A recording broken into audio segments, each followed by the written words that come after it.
The G6 is Xpeng's entry into the mid-size electric SUV coupe segment that has been dominated for years now by the Tesla Model Y. This is the most popular segment when it comes to purchasing new electric cars, and also the segment with most entries. We've seen the BYD C-Line recently. We have the likes of the Skoda Enyaq Coupe, the ID.5 from Volkswagen, the Q4 e-tron Sportback, and a whole bunch of other electric cars. In this video, I want to find out, is this better than all of those competitors? Is it better than the new Tesla Model Y? And is this the car I would recommend you guys to buy at the end of the video? Or maybe I have another favorite in this class of vehicle.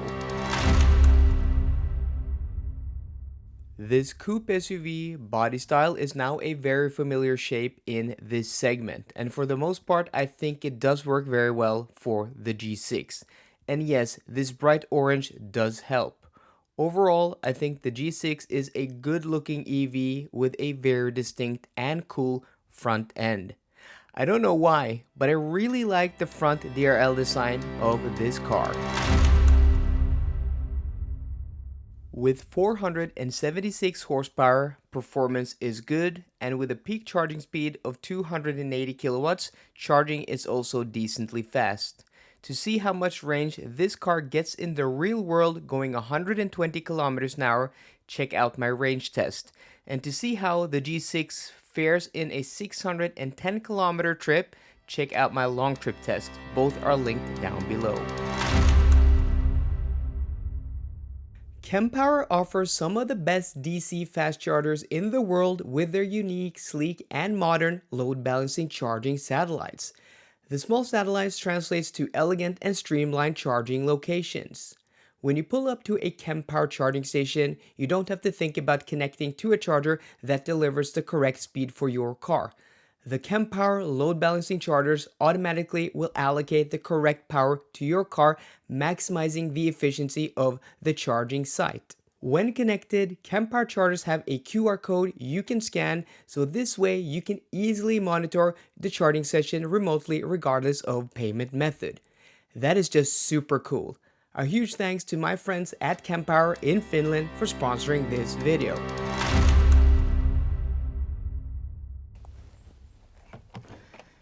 Yeah, I'm not a fan of these Tesla type of door handles because they don't work as nearly as good as they do in a Tesla, and I'm not a fan of those in a Tesla Model Y either. So the interior is completely fine. I mean, interior quality is good. You have this really nice type of wetsuit material here on the dashboard, also this fabric here, and also the way the dashboard wraps around the vents is pretty cool.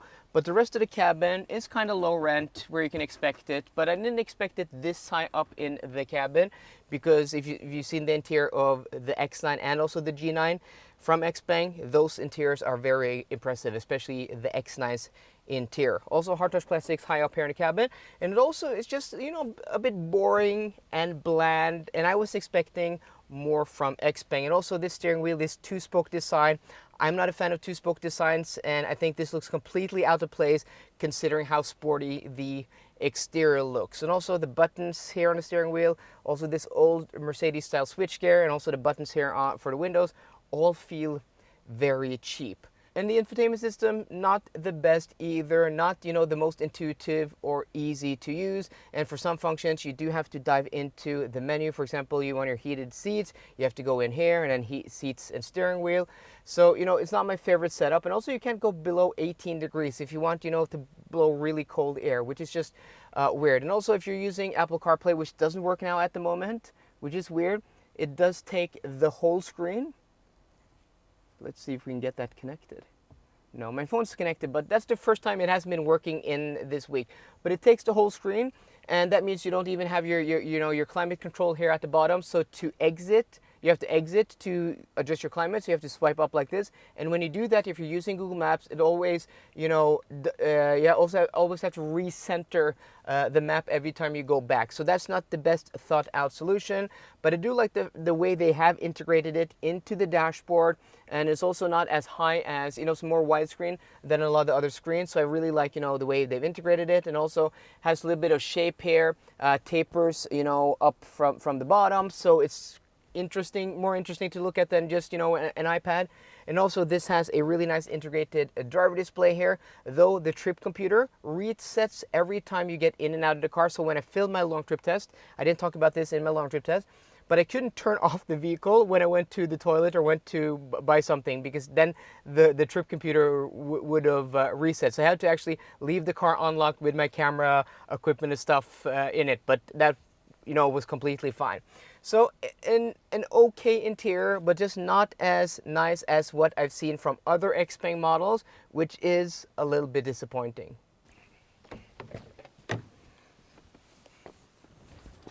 So the rear seats are actually pretty good. One of my favorite rear seats in this class of vehicles. So first off, you have massive amounts of knee room. This is a lot more than you would get in a Skoda Enyaq Coupe or in a Tesla Model Y. This is actually very, very impressive. And also the rear bench, it has a nice distance to the floor, so you actually do have decent under thigh support.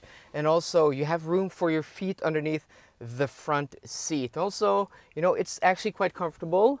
You also have an armrest here with cup holders, really nicely padded.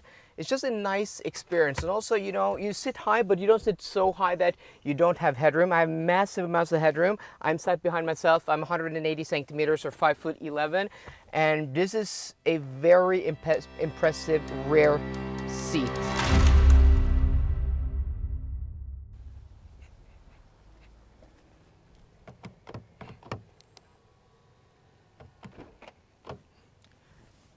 As far as I can tell, the Xpeng G6 does not have a proximity key, which I think is completely fine. It's just a little bit weird because in 2025, most cars, if not every other electric car, has a proximity key.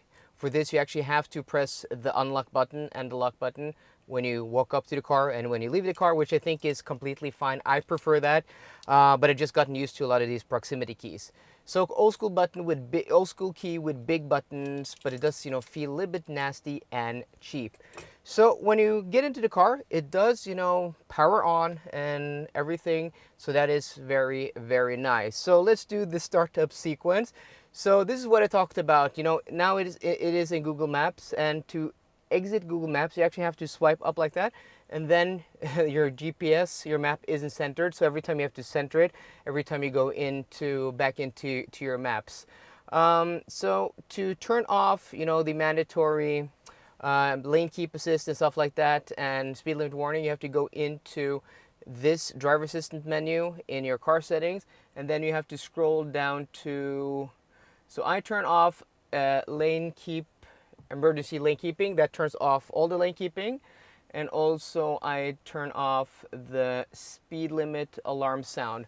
But what's really nice with this car, if I don't turn that off and I exceed the speed limit, I actually get a warning here that you're exceeding the speed limit, and also a prompt to turn it off. That is very, very smart. And also if I yawn like this, it would, activate the driver drowsiness alert, and it would ask me if I want to turn that off also. I think that is a really nice way to do it, especially in this car, because to turn it off, it's not just, a few shortcuts. You have to go into the menu here, and as far as I know, you can't turn off. You can do overspeed alert here, which is nice, but I also have to turn off lane keep assist, so I still have to go into that menu, so I'm not saving any time here. So with that set up now, this is how you put the car into drive, foot on the brake, and then you're in drive. So before we drive, of course, put on my seatbelt. I'm going to put my key there, and let's set off. So I have the car now in X pedal, which is, Xpeng's one pedal drive. And also I have, I have the steering in, vehicle. Okay, so it's 360 camera. I really like the fact that you get, all the corners here, which is really, really nice.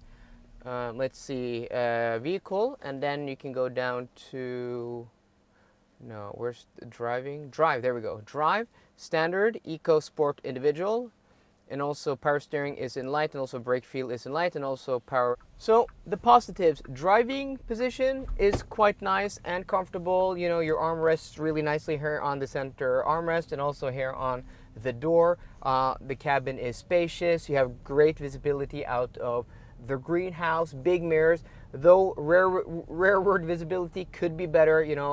The rear window is very small and also obtrudes by a center headrest, which to my knowledge you can't move lower, so it's not contoured to the seat like you've seen with other cars. So the suspension tuning for the most part is completely fine. It's somewhere in between comfortable and firm, but it's ruined by really poor steering tuning, steering calibration. So at low speed, it is very springy. It feels like you're driving an old PlayStation 1 game with, steering wheel and pedal set, where it's not force feedback with, a servo or a motor. It's just sprung.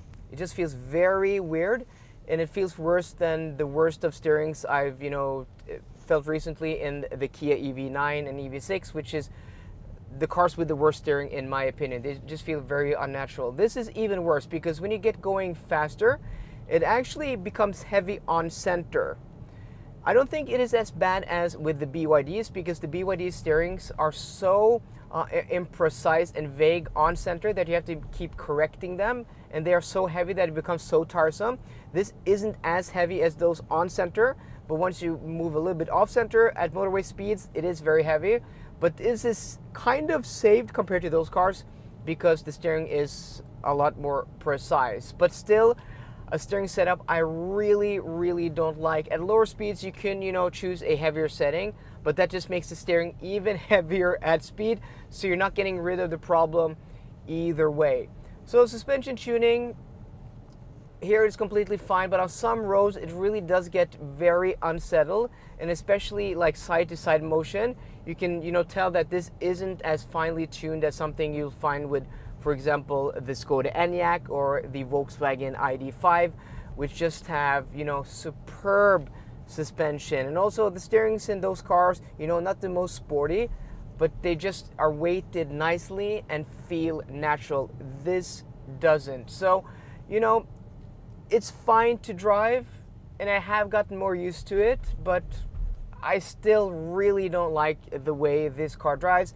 I think the way it drives is this car's definite biggest weakness. On paper, the Xpeng G6 all-wheel drive performance is an extremely appealing vehicle. It is very competitively priced. It is very practical. It offers one of the biggest battery packs in this segment of vehicle. It also has very fast charging with a peak charge speed of 280 kilowatts for a 10 to 80% charge time of only 21 minutes.